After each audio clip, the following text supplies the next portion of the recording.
My name is Alva Noë. I'm a philosopher. I write about perception and consciousness. And we're beginning a conversation about dance. My starting point is the idea that consciousness, experience, even life, isn't something that goes on inside of us, or happens in us, or happens to us. I think of experience as something we achieve, something we do actively. Experience is a temporally extended involvement. So experience, consciousness, is always necessarily embodied. It's always necessarily environmentally situated. It's always necessarily spread out in time and dynamic. Mm-hmm. Taking it to a slightly more precise level, if you think of sensory perceptual experience, seeing, hearing, touching, these are, whatever else is true of perceivers, this is true. Movement produces sensory change. When you approach an object, it looms. When you move your hand across its surface, you have a range of sensation. So whatever else is true about perceivers, they need to have a kind of understanding of, or familiarity with, or even a kind of control over the sensory consequences of what they do, the sensory consequences of their own movement. Perception has at its very starting point the perceiver's knowledge of the way movement affects sensory change, the way movement affects sensation. Mm-hmm. So what is seeing? Seeing is a certain kind of temporally extended interaction with the environment, making use of that understanding, putting that understanding to work. So in a traditional philosophical and sort of scientific framework, you might have thought of there's perception over here, mm-hmm. and then there's action over there. We perceive in order to act. When we act, we make use of what we perceive, but they're disjoint. Mm-hmm. In my approach, the sort of skillful ability to move is at the very core of what it is to be a conscious perceiving agent. So that although one can see while you're sitting still, and although you can move without paying attention to what you're seeing, ultimately the capacity to move and the capacity to see are interwoven. Mm-hmm. And it's not just the capacity to move, it's understanding and movement, understanding the sensory effects of movement. So one of the things that I've come to investigate is the way in which using that kind of sensory motor understanding is what brings the world into focus for consciousness. Imagine you go to a museum and you look at a painting by an artist in an unfamiliar style. Maybe it's an artist you've never seen before. Sometimes you have the experience of you look at it, you see it, and you just don't get it. It's flat, it's opaque. Mm-hmm. But you look at it, maybe you talk about it with your friend, or you just think about it, and you start to notice patterns and connections. You notice parallels, you notice structure. Mm-hmm. And now this remarkable thing happens. All of a sudden, you can see the painting differently than you could at the beginning. It hasn't changed. It's just a surface on the wall. Mm-hmm. And yet you experience it differently. That change is not merely a sort of difference in the way you feel about it. You are now able, finally, to perceive it in a way that you couldn't perceive it before. It comes into focus because you now have a kind of a comprehension of it. Mm-hmm. Well, I think in the case of, that's an example of looking at a painting, but that sort of summarizes the structure of all human perceptual consciousness. Mm-hmm. The world comes into focus as a kind of dynamic of trying to make sense of it. Mm-hmm. And particularly bodily understanding plays such a crucial role. So you can see I'm sort of trying to lead up to the way in which the way I think about what human consciousness is, in a way, it's dance. Dance is, if you like, if you think of dance in the sense of performance, a dance is, if you like, an enactment or a modeling of this fundamental fact about our relation to the world around us. Here we are, we dynamically interact with it, and the seeing, the perceiving, is not something detached from that coupling. It is the coupling. It is the dance. Yeah, that's what in that Listen Ellison interview is called moving viewers. I wrote an essay once, a short little essay called, I think it was called, "What do you see when you look at a dance?" And that was actually a phrase I heard Lisa use once. And I want you to, take a little bit of the time to bring the context of that really interesting encounter that actually, led to all this kind of common interest. Yes, yes.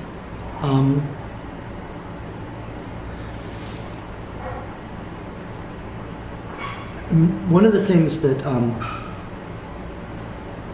if you approach perception as I do, if you think of it as a kind of temporally extended pattern of skillful activity, then we have a question: what would a study of experience be? What would a study of perception be? What would, to use a term that philosophers like to use, what would phenomenology be? What would an investigation of the nature of experience be? See, in a kind of traditional picture, you might think it's introspection, looking inward. But that's not where you find experience. You find experience in the dance. You need to look at the world. You need to look at your partner. You need to listen to the sounds. You need to pay attention to what you're doing to understand the dance. So in a way, the question of one of the first questions I ask myself about dance and philosophy of mind, which is what I do, is how can we think about dance as providing a research tool? How can we think? I mean, this is something I learned as I went on to look at all this, that this is the way dancers do think. Dancers do think of dance as research, not merely as, well, I don't know what the opposition would be, but for me that was very interesting, that the idea that dance could, or indeed I would say art in general, could be used to help make a theoretical contribution to knowledge, to theoretical knowledge, not merely to practical knowledge. Or representational knowledge of, oh, look at the metaphor of this or that. That's right. It's literally, I call it this embodied phenomenology, practicum or something. Right. That's a good expression. I mean, you see, most scientists who are interested in dance and the arts, what they like to do is explain dance and the arts. They like to tell you what's happening in your brain when you enjoy watching a dance, or tell you what's happening in the brain when you're having an aesthetic experience, or they like to tell you why certain cultural or psychoanalytic or whatever facts about you explain why we do this and that. But what I was interested in is, well, what can science learn from dance? Not making dance the subject for us, but how can we collaborate? How can we really collaborate? And so that was the setting in which I met Lisa. We actually did a joint workshop together, where there were a group of dancers brought together in Toronto, and part of the day was spent talking, and part of the day was spent doing Lisa's very evolved and sophisticated tuning score dance practice. She doesn't. I'm not sure how comfortably she uses the word improvisational, because it's this. She's not really interested in that. She's interested in, well, it was a question for me what she was interested in, and one of the questions was I tried to understand, well, what is it you see when you look at a dance, whether you're in the audience or whether you're one of the dancers? What is going on here? What is the subject matter? And I knew that Lisa had read Gibson, J.J. Gibson, the great psychologist, experimental psychologist. So I came to think that essentially what is going on, I don't know quite, I think Lisa would accept this characterization, she certainly never criticized me for putting it this way. I started to see what essentially she would be doing was creating a situation in which one would establish an image space. Mm-hmm. You set up a sort of a set of calls that sort of give cues for sort of the evolution of the dance. Mm-hmm. And what she was really doing was creating an environment and creating a problem, the problem of survival in an environment. Mm-hmm. You've got multiple dancers and they've got to cope. They've got to cope by the rules of the game. Mm-hmm. How do you cope? You need to learn your way around. How do you learn your way around? Well, you just need to grapple and pay attention. Wittgenstein said that what is understanding? It's knowing your way around. And Wittgenstein often used the example of think of a big city like London or a city that's ancient that has actually grown up from separate villages and has developed at different stages in history in haphazard ways. Bombings flatten one section of the city and then it gets rebuilt with sort of a grid pattern, but other parts of the city are completely built according to some other rhyme and reason based on an economic practice from 500 years ago, where the animals were led into town from the fields outside the town. And there's no system, there's no rule, there's no code that you can break. Now I understand language, now I understand conceptual space, now I understand the topography of the place where I live. You need to learn to know your way around. And then remarkably, there is such a thing as knowing your way around London. Mm-hmm. And it's not because you've got a map in your head, although some very well-trained cab drivers probably do have a pretty good map in their head, but it's knowing your way around. It's a practical skill, a skill you only have when you're there in the city. You know that you get to that corner, and if you go right, you hit that one-way system, you go left, and then there's the train station. You may not be able to draw a picture of it, but the world itself, with its landmarks and its repositories of information and its friendly face, triggers our ability to actualize knowing our way around. So I saw the problem that Lisa was presenting in her Tunning Score research program was essentially in a dance form investigating what Wittgenstein investigated in the context of language games. So Wittgenstein called it language games. You could call it dance games or movement games or coping games. I was the only philosopher participating. Rebecca Todd is Evan Thompson's wife. Yes. And she is the woman who had the idea for the workshop, and she got the grant from one of the Canadian funding agencies to do it. She has been for most of her professional life a professional dancer, working as a choreographer, working as a performer, and also working as a dance critic. Around the time that she organized this workshop, she, in effect, had lost commitment to dance as a practice and had decided she wanted to move into theoretical work in cognitive science. And so she organized this workshop, inviting Lisa and me, and then a bunch of other dancers, all of whom were professional dancers. I won't try to remember all their names. It was a whole very interesting team of people. For me, it was actually a mind-blowing experience, because it was the first time I had engaged in something like contact improvisation. But it is the way I philosophize. I think of philosophy as a form of contact improvisation. Philosophy is not about the truth or the discovery, it's about the process, and it's about the transformation that happens in you as you work towards the process. What is that transformation? It's understanding, it's seeing connections, it's knowing your way around. So my whole philosophical project led me to a position where I was waiting to have this experience with Lisa. I've been thinking a lot about depiction. What is a picture? And how do we see pictures? And I live in Germany at the moment, and the German word for picture is Bild. And the concept of a Bild is broader than the English concept of a picture. A sculpture counts as Bild. So how do you define? what a picture is. And one of the ideas I've been exploring with is, well, a picture shows you something. And in that sense, when you see a picture, you see the thing, which is the picture, but you see something further, you see something else, you see that which is depicted. Now, in traditional philosophy, in the bad old days, seeing is something that happens in your head. So when I see the scene around us here in the room, my mind or brain builds up an internal representation, a picture in the head. And so seeing the world is having a picture in the head. My view is totally different. On my view, seeing is not representing the world in the head. It's achieving access to the world, contact with the world, a relation with the world. Seeing is access, and the way the world shows up as present to me, in my experience, is not as depicted, it's not as represented or depicted, it's as available, as accessible, as within reach. What is the basis, what is the foundation of accessibility or being within reach? It's bodily skill again.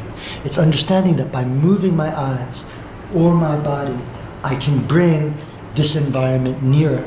I can move my mind, my hand, my body through the environment, and that's, on my temporally extended sort of a view, that is achieving access to the environment. So now coming back to pictures, when we ask how a picture depicts, what we really want to know is, when we ask how we see something in a picture, the real question that we need to ask is, how does the picture afford access? Mm-hmm. How does the picture become a way of touching something beyond the picture, a way of achieving access to something beyond the picture? The maker of a picture, an artist, is making a bit of the world for you to explore. Now, I'm inclined to think that we can think of dance as depictive in this way. When I say we can think of dance as depictive, I don't mean all dance necessarily. Mm-hmm. There's a lot of different kinds of dance with many different kinds of objective, just as there are many different kinds of art. Mm-hmm. But when I look at a dance, I don't only see bodies on the stage moving in a certain way. I see structures, patterns, ideas, emotions. I'm shown more than just the surface of the movements. I'm shown. It's actually interesting to ask what I'm shown. I'm shown a world. I'm shown an environment. So the perceiver of a dance, and the dancer, and the choreographer, whatever his or her process of dance making may be, is in this space of trying to make worlds, enact experience, but always in a way that forces us to think about or to catch ourselves in the act of having experience.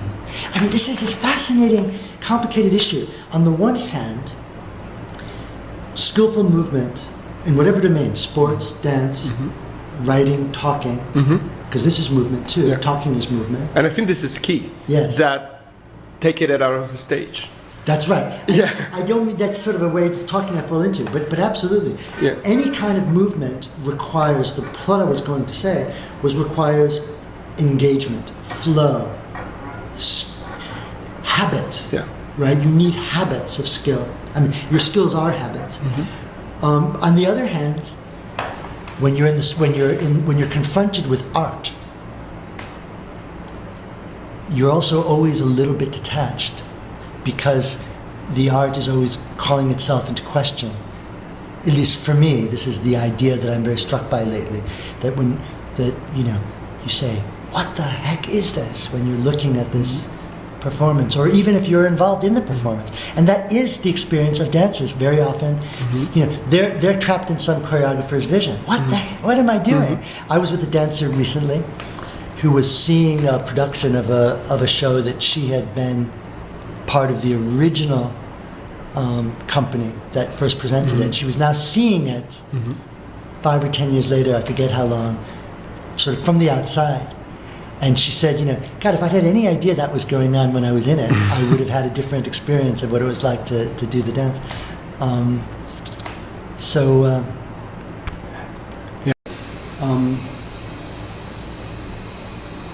It's surprising that there's a profound way in which we're all very ignorant of dance. And the reason why that is surprising is that we dance from the moment we're born to the moment we die. Everything we do is in a way structured in the way dance is structured, as a dynamic of interaction, a conversation, a relationship. In the large and in the small, a society. There's just a constant distributed give and take and flow. And then, of course, there's also popular dance that, we dance at parties and we dance at rituals. And we also see Fred Astaire movies and hip-hop dancing and, jazz dancing of all different sorts, MTV, music video dancing. So there's one sense in which what is more present in a mundane sort of way than dance? Yeah, it's totally relevant. But in another way, yeah.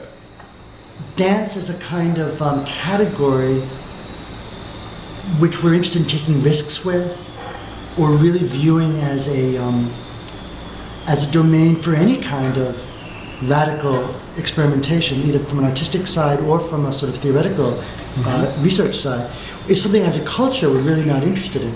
And what that means is, if you're a dance producer, there's no way you can get funding, period, unless you're producing entertainment. So usually that means you have to have a lot of athleticism, a lot of beautiful bodies, a lot of sex, or at least the intimations of sex. You need to have entertainment, and you need to have, like you were just saying, the realization of the genius choreographer's ideas on a stage. Whereas in a way, that's no longer, at least, I've never liked traditional dance. Actually, for that matter, I don't really like traditional theater that much anyway. I don't like that where you sit in a chair and you can't move, and if you cough, you might disturb the performance. That's not a very vibrant space, I think, for art these days. We need more. As a member of an audience, you want more freedom. You want to move around. You want to be taken someplace. And there's very little in the United States. In Europe, it's different. In Europe, although it's always, again, the funding does always go to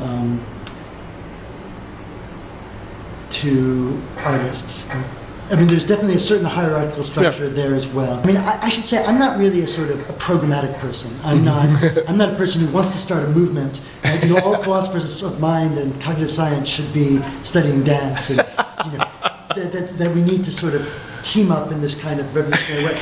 But the thing is, great dance, like all great art, is very you can push against it.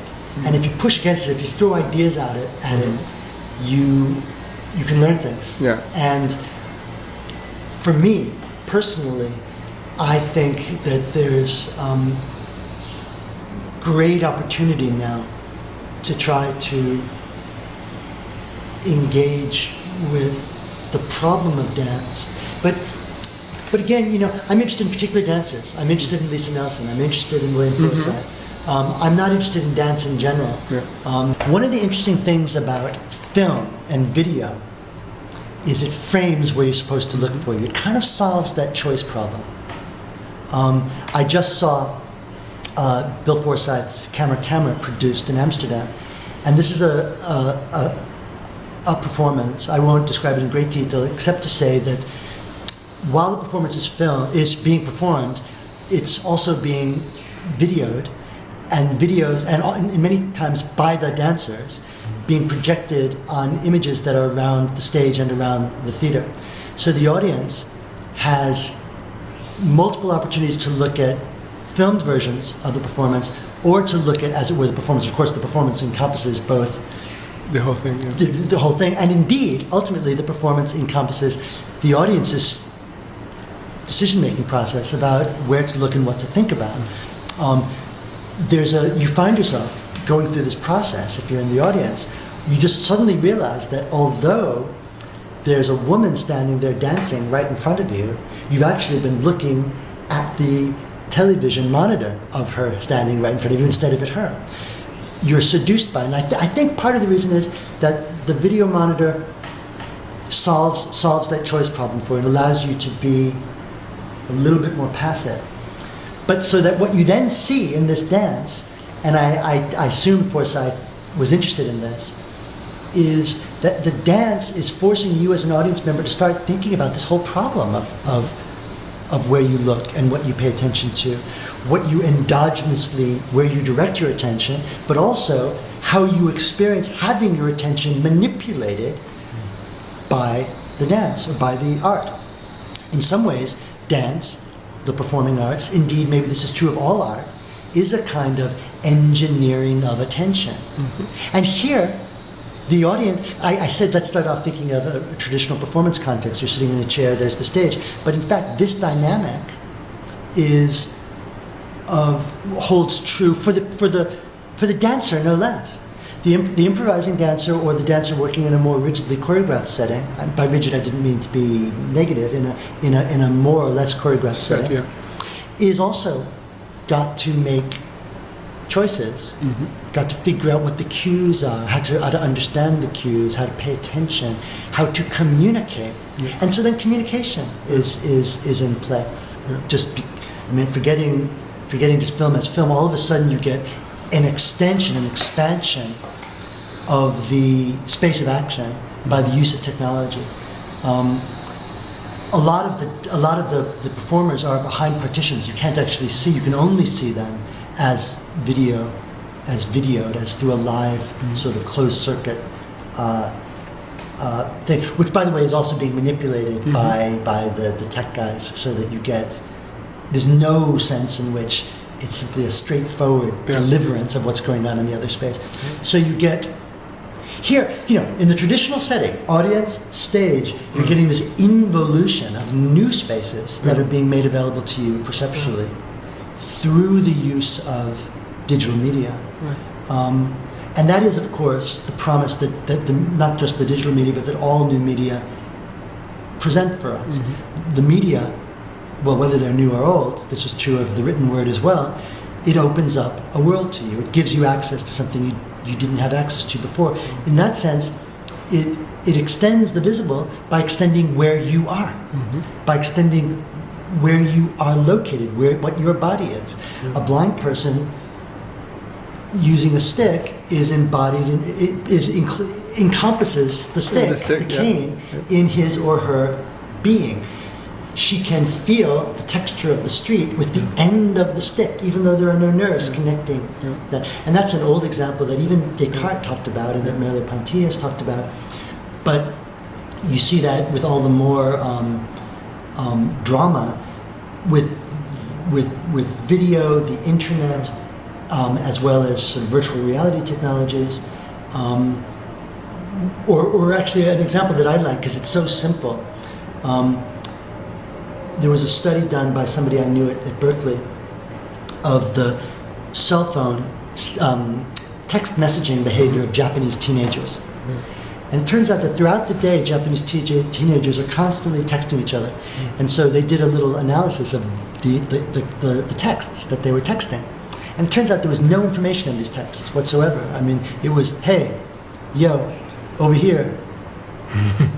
Ciao. That was kind of. It's like they're poking. Or to use the sort of, the sort of metaphor from sort of radar, they're sort of just pinging each other. Yeah, yeah. And in pinging each other, they're setting up a space, yeah, where there's now a unified space that they're all within. It's almost proprioceptive. It is proprioceptive. Yeah. And so that Tokyo's a very large city, and sometimes kids will commute an hour on the, yeah, train to get, yeah, home, yeah, and their friends might be commuting an hour the other direction in this 4-hour wide city, and yet they can be together in some real, authentic sense, yeah, of together through that kind of extension of technology. One of the things that, as you were just saying, artists and dancers too, they're constantly looking for metaphors and models to kind of frame what they're doing, not because ultimately they're starting from those metaphors and models, but because those just become tools that can bootstrap and go to new places. So you actually find a lot of artists, dancers, reading things going on in the sciences. And one of the interesting hot areas of science these days is the cognitive sciences. So there's a tremendous interest on the part of dancers in what's going on in this field. One of the things which I'm very concerned about, though, and I'm so glad to have this opportunity to express this. It's actually a theme. It's the theme of my most recent book, is how deeply problematic the still dominant established paradigms are in the cognitive sciences. The most of the work that's going on in what's called cognitive neuroscience, looking at the neural basis of human experience and cognition, are fundamentally committed to the idea that inside each one of us there is something which thinks and feels and wants and desires and acts. And what that thing happens to be, it's not a ghost, it's not a spirit, it's not something magical. It turns out it's material. It's called your brain.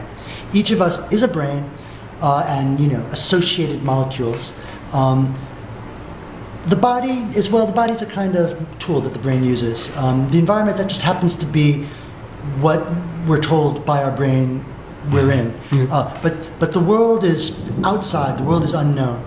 The body is outside. It's unknown. All we are our brains. And that's actually the standard. Many scientists wouldn't exactly endorse that, but in fact, many would. Francis Crick wrote a book called The Astonishing Hypothesis, and the so-called, supposedly astonishing hypothesis is that you are your brain. Yeah. That's all you are. And a lot of the studies they do are oriented towards finding out the places in the brain where consciousness happens, using functional magnetic resonance imaging. Well, but consciousness doesn't happen in your brain. That would be like saying, looking for the place in Trisha Brown's brain where the dance happens. It doesn't happen there. The dance happens in time, in space, distributed across bodies, and so does our experience. So I think it's important for dancers who want stimulation from things going on in the cognitive sciences to pay attention to things that are kind of heterodox, that are running a little bit against this still dominant Cartesian. Again, dance, because of its socialness, because it's distributed, is really I think of dance as a beautiful, as I said at the beginning, a beautiful modeling, an illustration, if you like, a reenactment of the basic situation that we are in as embodied, socially and environmentally situated, dynamic beings.